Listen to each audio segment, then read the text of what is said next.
사랑하는 초업제일교회 성도 여러분, 유튜브 시청자, 구독자 여러분 반갑습니다. 김정빈 목사입니다. 간밤에도 평안히 잘 주무셨습니까? 오늘은 2025년 12월 17일 수요일 아침입니다. 오늘도 주 안에서 복된 날 되시기를 주의 이름으로 축원드리겠습니다. 제가 기도하고 오늘의 말씀 묵상을 시작합니다. 하나님 아버지 감사합니다. 간밤에도 지켜주시고 새날을 우리에게 주시니 감사합니다. 오늘도 선물로 주어진 이 하루도 주의 영광 위에 살게 하시고 하나님의 뜻을 이루는 복된 삶 되게 해 주옵소서. 이 시간 말씀 묵상할 때 주의 음성 듣게 하시고 하나님의 선하시고 기뻐하시고 온전하신 뜻이 무엇인지 깨닫고 그대로 순종하며 살아가는 복된 우리의 삶이 되도록 함께하여 주옵소서. 이 시간을 주께 의탁하옵고 예수님 이름으로 간절히 기도하옵나이다. 아멘. 할렐루야. 좋은 아침입니다. 오늘 함께 말씀 묵상하실 본문의 말씀은 여호수아 20장입니다. 1절부터 9절의 말씀입니다. 개역 개정판으로 우리 한번 같이 읽도록 하겠습니다. 여호와께서 여호수아에게 말씀하여 이르시되 이스라엘 자손에게 말하여 이르기를 내가 모세를 통하여 너희에게 말한 도피성들을 너희를 위해 정하여 부지 중에 실수로 사람을 죽인 자를 그리로 도망하게 하라. 이는 너희를 위해 피해 보복자를 피할 곳이니라. 이 성읍들 중에 하나에 도피하는 자는 그 성읍에 들어가는 문어기에 서서 그 성읍의 장로들의 귀에 자기의 사건을 말할 것이요. 그들은 그를 성읍에 받아들여 한 곳을 주어 자기들 중에 거주하게 하고 피해 보복자가 그의 뒤를 따라온다 할지라도 그들은 그 살인자를 그의 손에 내주지 말지니 이는 본래 미워함이 없이 부지 중에 그의 이웃을 죽였습니다. 그 살인자는 회중 앞에 서서 재판을 받기까지 또는 그 당시 대제사장이 죽기까지 그 성읍에 거주하다가 그 후에 그 살인자는 그 성읍 곧 자기가 도망하여 나온 자기 성읍 자기 집으로 돌아갈지니라 하라 하시니라. 이에 그들이 납달리의 산지의 갈릴리 게데스와 에브라임 산지의 세겜과 유다 산지의 기랏 아르바 곧 헤브론과 여리고 동쪽 요단 저쪽 르우벤 지파 중에서 평지 광야의 벳셀과 갓 지파 중에서 길란 라못과 므낫세 지파 중에서 바산 골란을 구별하였으니 이는 곧 이스라엘 모든 자손과 그들 중에 거류하는 거류민을 위하여 선정된 성읍들로서 누구든지 부지 중에 살인한 자가 그리로 도망하여 그가 회중 앞에 설 때까지 피해 보복자의 손에 죽지 아니하게 하기 위함이라. 아멘. 네, 오늘 우리 본문 중심으로 먼저 주의할 때 은혜 받으시기를 바랍니다. 자, 1절과 오늘 2절의 내용은 도피성을 세우라는 하나님의 명령이 나오고 있습니다. 이스라엘 자손에게 유업을 분배한 후에 도피성이라는 특별한 제도를 2절에서 설명합니다. 한 가지 근원적인 질문은 왜 도피성 제도를 지금 설명하는가입니다. 20장에서 21장은 레위인들이 가나안 땅에서 어떻게 살아가야 하는지에 관련된 본문이며 또 구조적으로 레위인들을 언급하는 14장 1절에서 5절과 짝을 이루고 있습니다. 요단 서쪽 가나안 땅 분배를 시작하는 14장 1절부터 5절에서 레위인들은 땅을 유업으로 받지 않음을 언급을 했습니다. 그런데 20장에서 21장에서는 그 대안으로 레위인들이 받을 수 있는 기업, 즉 성읍과 제사장 직분이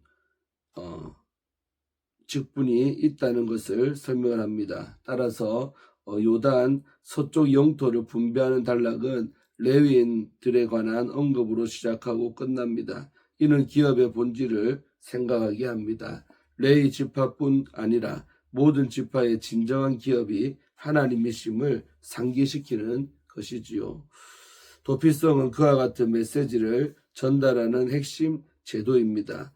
여호와의 명령으로 이 제도가 설립이 됩니다. 이 명령은 이미 모세 시대에 주어진 것입니다. 2절이죠.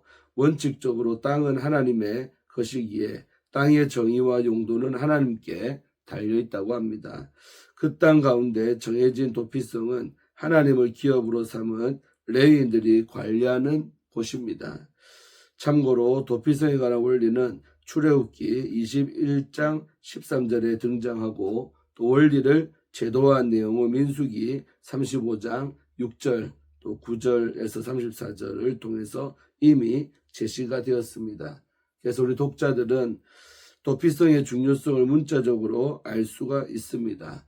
여호수아서에서 하나님이 여호수아 또는 이스라엘에게 말씀하시는 것을 알리는 동사로 아마르가 쓰이고 있습니다. 하지만 현재 본문에는 다바르가 쓰였습니다. 구약성경에서 이 동사가 독특한 동사라고는 할 수가 없습니다. 매우 자주 등장하는 단어이기 때문이죠.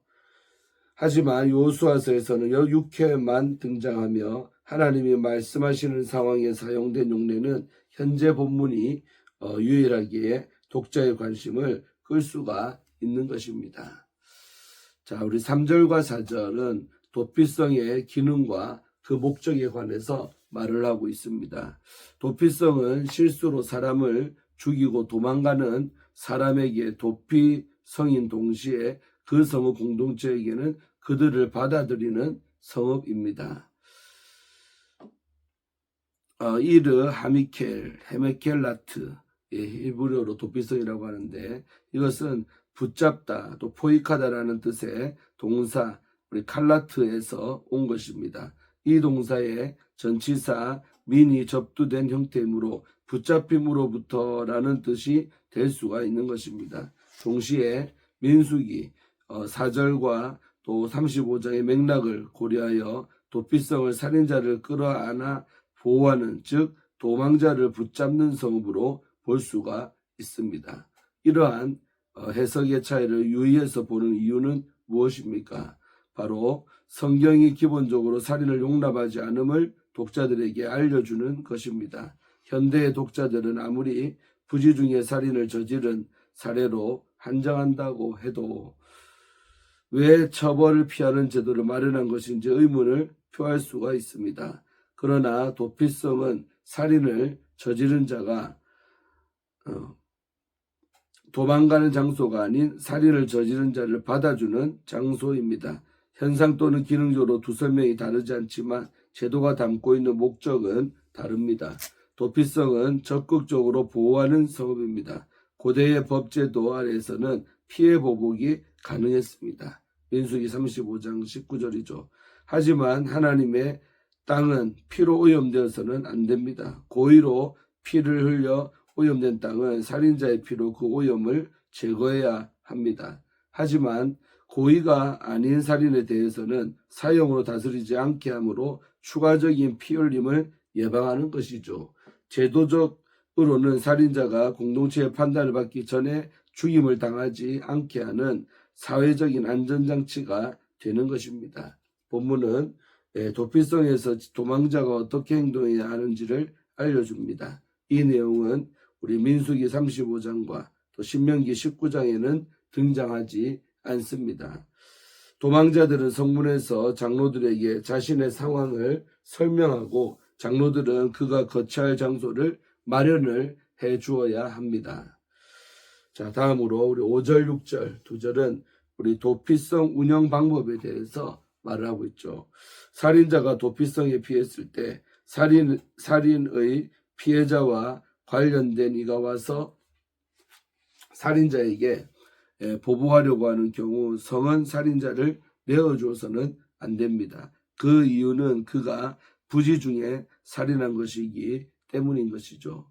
살인자는 도피성 안에서 생명을 보존합니다. 그는 재판을 받을 때까지 그리고 대제사장이 사망하기 전까지 성 안에 거해야만 합니다. 만약 성 밖으로 나가면 죽임을 당할 수도 있는 것입니다. 대제사장이 죽으면 자신의 고향으로 돌아갈 수가 있습니다. 그래서 유대 전승은 도피성으로 향하는 길에 팻말이 달려 있어서 사람들이 알 수 있게 했고 그 길의 폭은 14m 정도였다고 전하고 있습니다. 도피성을 신약과 연결하여 예수 그리스도의 사역으로 설명할 수가 있습니다. 예수 그리스도께서 죄인들의 피난처가 되시기 때문이죠. 예수 그리스도께서 죄인들의 대제사장이 되셔서 이들의 죄를 담당하십니다. 죄인이 도피성을 떠나면 죽임을 당하듯이 죄인들은 오직 예수 그리스도 안에 거해야만 안전한 것입니다. 마지막으로 우리 7절, 8절, 9절 석절은 도피성의 지정과 분포의 계획에 대해서 말하고 있죠.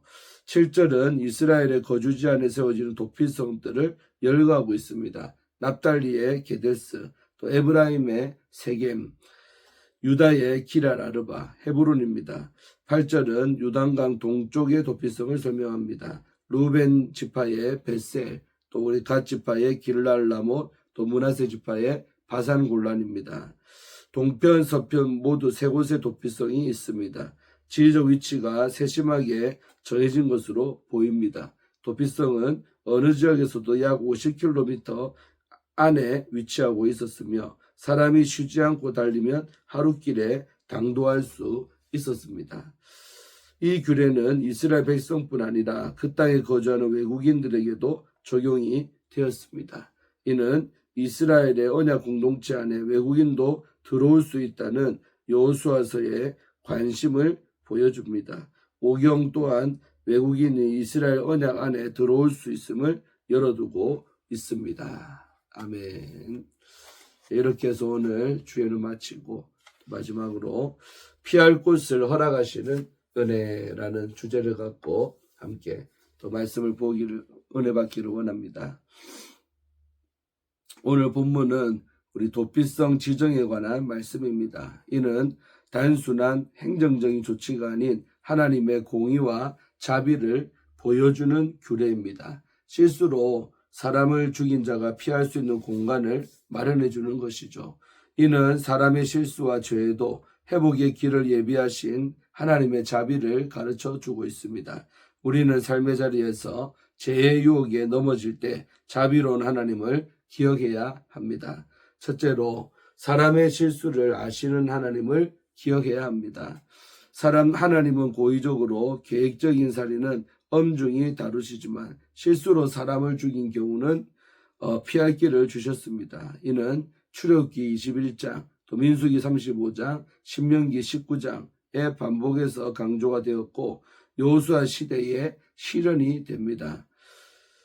이 말씀은 하나님이 사람의 행위뿐 아니라 그 동기와 중심까지 보시는 분임을 가르쳐 줍니다. 실수로 무지로 죄를 지을 수가 있는데 하나님은 그런 자들에게 회복의 기회를 주십니다. 그러므로 도피성은 하나님의 자비입니다.